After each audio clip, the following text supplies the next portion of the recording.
Ako'y ngasi tang April ki tang kun kan ithoy.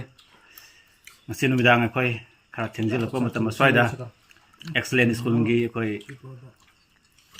oza sing pe party ma sinjabani ado hariba party se ako'y sar principal ngi teaching makhada sinjaba dum laba program ni do han mada ako'y ikai kumjariba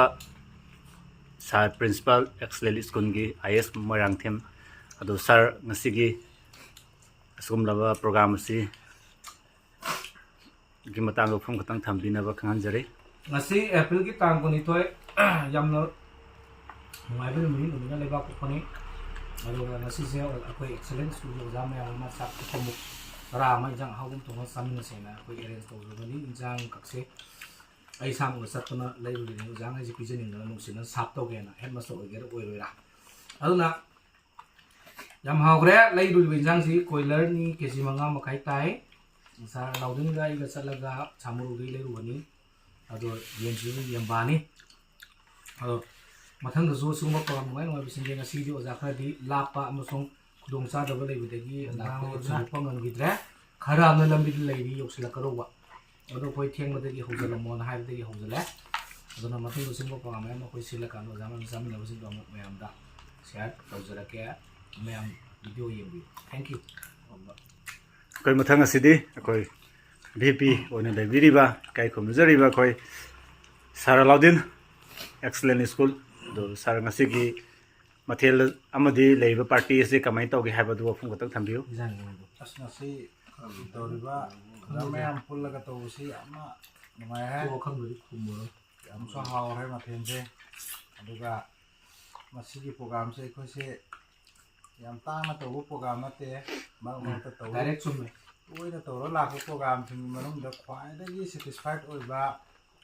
yam perfect ta ba party dinner party ni ha singa si party sin oi re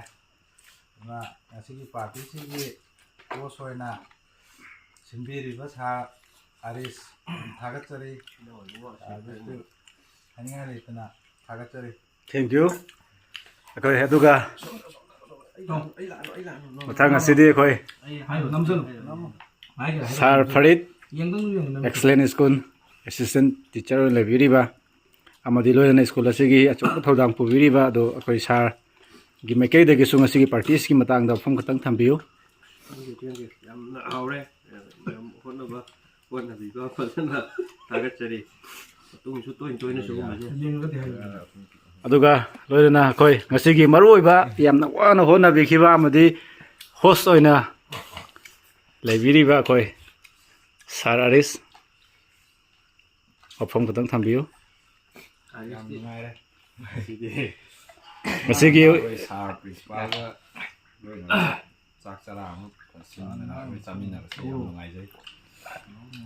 makata so ngasigi party si sinmada sarna thengnakiba awaba amadi nungai pising da adu su thambiu nungai tab lei ti da au nungai ba ngak tani hai ta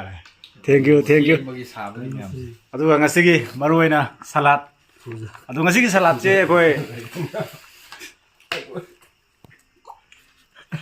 okay sida uriba salad si yamna haw na ngasigi koi leiriba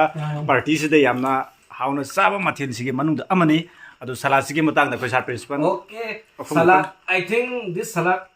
it is the first time in my life I had already experienced so many salad but today is the first time in my life and this is very very tasty and too good and Sir Arish thank you for making such kind of recipe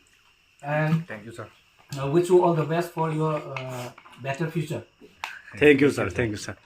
and koi sar lauga koi sar ga pitang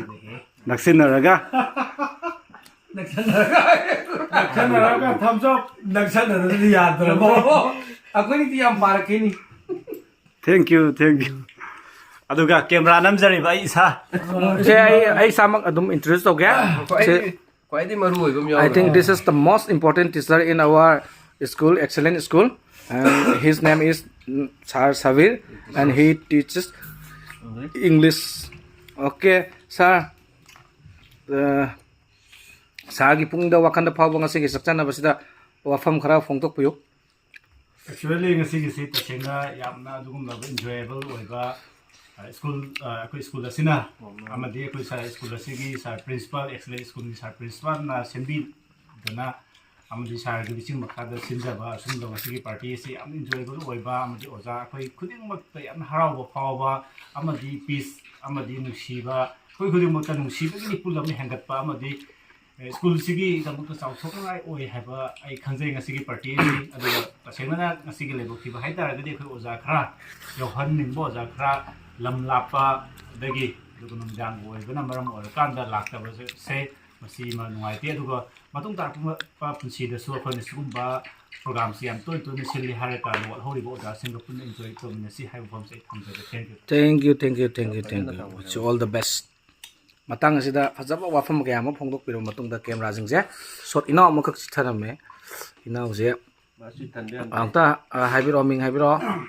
ꯑꯁꯦꯐ ꯍꯨꯏꯁꯦꯟ ꯀꯧꯋꯦ ꯍꯧꯖꯤꯛ ꯀꯩ ꯍꯣꯠꯅꯕꯤꯔꯤ class ꯍꯟꯗꯛ 12 ꯊꯥꯗꯣꯏꯅꯦ okay ꯏꯁꯣꯔꯅ ꯏꯅꯥꯎꯒꯤ class 12 ꯊꯥꯕꯁꯤꯗ flying ꯀꯂꯔꯗ mark ꯌꯥꯝꯅ ꯐꯪꯗꯅ ꯃꯥꯡꯖꯤꯟ ꯊꯥꯕ ꯇꯨꯡꯒꯤ ꯑꯐꯕ ꯌꯨꯝꯕꯤꯔꯦꯟ ꯑꯃ ꯑꯣꯏꯕꯤꯔꯛꯄ ꯑꯣꯏꯍꯟꯁꯅꯨ ꯍꯥꯏꯗꯅ ꯏꯁꯣꯔꯗ ꯑꯩꯈꯣꯏ ꯃꯌꯥꯝ ꯊꯧꯅꯤꯖꯒꯦ thank you sir Okay, welcome.